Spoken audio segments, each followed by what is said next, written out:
আমাদের মসজিদে একজন নতুন ইমাম এসেছে, নাম আবু মুসা। যদিও তিনি বেশি দিন থাকতে পারবেন না বলে ধারণা সকলের। কারণ হচ্ছে বর্তমান সময়ে জুয়া খেলার অর্থনৈতিক উৎস হিসাবে মসজিদে দান বাক্স, ফ্যান, লাইট চুরি হচ্ছে খুব। আর মসজিদ পাহারার দায়িত্ব ইমামের কাঁধে পড়েছে। রাতে তাকে মসজিদে থাকতে হচ্ছে। কোনো এক আকস্মিক কারণে ইমাম বেশি দিন থাকছেন না, কোনো কারণ ছাড়াই চাকরি ছেড়ে দিচ্ছে। অনেকের ধারণা মসজিদে রাতে জিনদের নামাজ পড়া দেখে ভয়ে হয়তো চাকরি ছেড়ে দিচ্ছে। আমি অবশ্য এমন কিছু ভাবছি না। জিন দেখে কেউ কেন চাকরি ছেড়ে দিবে? জিন আছে, তবে তারা দেখা দেয় না। কিন্তু এবারের ঘটনা ভিন্ন। মুসা হুজুর আসার পর থেকে চুরি বন্ধ হয়ে গেছে এবং তিনি 2 মাসের মতো হয়ে গেছে মসজিদে রাতে থাকেন। জিন দেখার মতো কোনো ঘটনা জানা যায়নি, লোকমুখে শোনা কথা। হুজুরের নাকি অনেক সাহস, অনেক মুরব্বী মানুষ তো এটা বাড়াবাড়ি পর্যায়ে নিয়ে গেছে। কেউ কেউ বলে মুসা হুজুর জিন বশ করতে পারে, জিনদের সাথে কথাও বলতে পারে, ইত্যাদি ইত্যাদি কথা গ্রামে রটে গেছে। আমার কৌতূহল জাগলো, যেভাবে হোক হুজুরের সাথে খাতির জমাতে হবে, ভেতরের সব খবর জানতে হবে।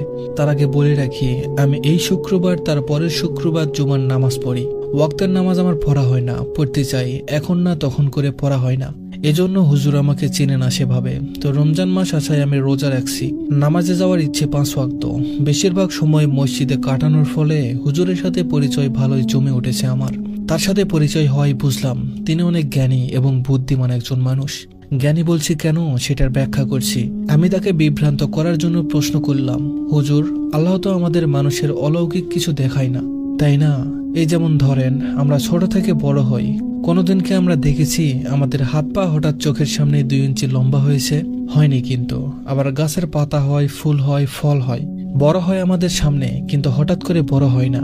আবার ধরেন, আমাদের কোরআনে কিন্তু লেখা আছে জিন এবং মানুষের বিচার হবে। তার মানে জিন আছে, আমরা দেখতে পাই না তো। কেউ কেউ বলে তারা নাকি ভূত দেখেছে। ভূত বলে কি কিছু আছে হুজুর, আপনি বলেন? আমি মোটামুটি প্রশ্ন করে হুজুরকে জালে ফেলার চেষ্টা করলাম। পুরোপুরি সফল না হলেও কিছুটা সফল হলাম।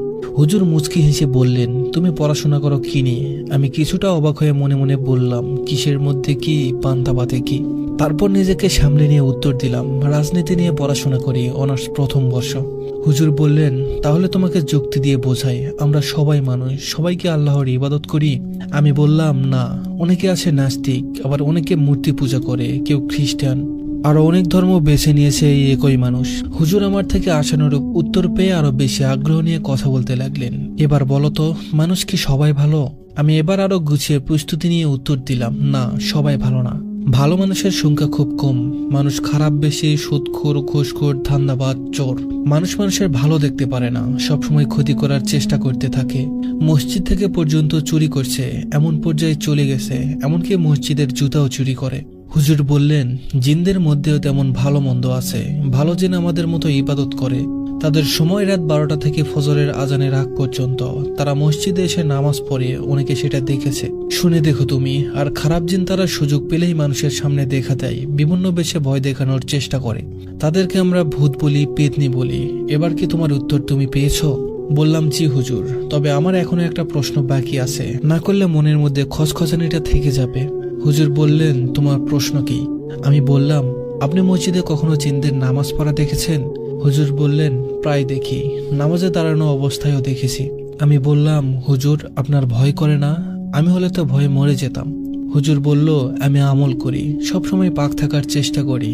শেষ যখন দেখেছি, দেখা মাত্র চোখ বন্ধ করে আয়াতুল কুরসি পড়েছি। চোখ খুলে দেখি কিছুই নেই, ওযু করে আবার ঘুমিয়ে পড়েছি। তারপর থেকে আমি কেমন যেন হুজুরের প্রতি ভক্তি শ্রদ্ধা এসে গেছে।